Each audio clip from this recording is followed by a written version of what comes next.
Bienvenue. Aujourd'hui, on se penche sur une info très précise, très percutante même. Elle nous vient de deux sources qui sont quasiment identiques en fait.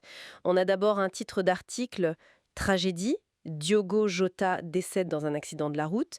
Et puis un titre vidéo, football. L'international portugais Diogo Jota meurt dans un accident de la route. Bon, l'information principale, elle saute aux yeux, hein, le décès tragique du footballeur Diogo Jota, accident de la route. Mais au-delà du fait brut lui-même, regardons un peu comment cette info est présentée. Oui, tout à fait. L'événement rapporté est dramatique, c'est clair. Et ce qui est intéressant ici, c'est la nature même de nos sources. Juste des titres. C'est extrêmement concis, très direct. Ça vise l'impact immédiat, quoi.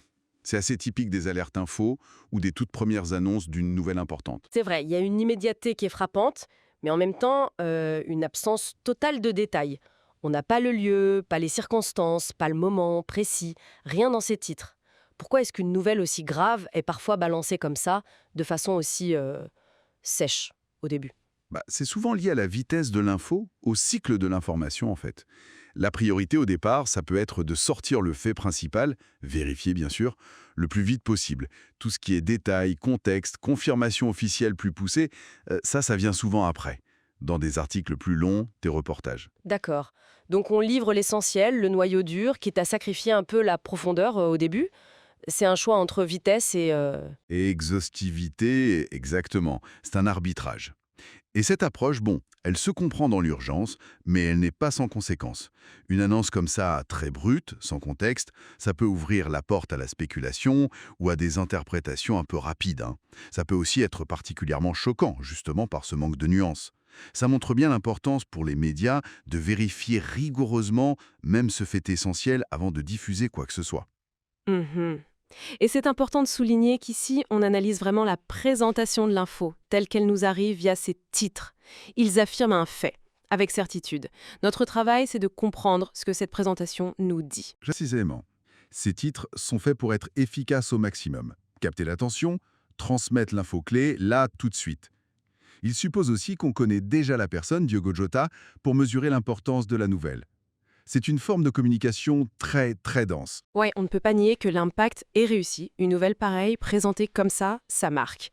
Mais ça suscite aussi immédiatement plein de questions. Et c'est peut-être aussi le but d'un titre, non? Pousser le public à chercher plus loin. C'est ça, c'est une porte d'entrée vers l'histoire complète. Après, le défi pour le public, c'est de naviguer entre cette annonce choc initiale et puis l'obtention d'une image plus complète, plus nuancée de ce qui s'est passé. Comment l'histoire évolue après ce premier flash? Quel contexte on ajoute?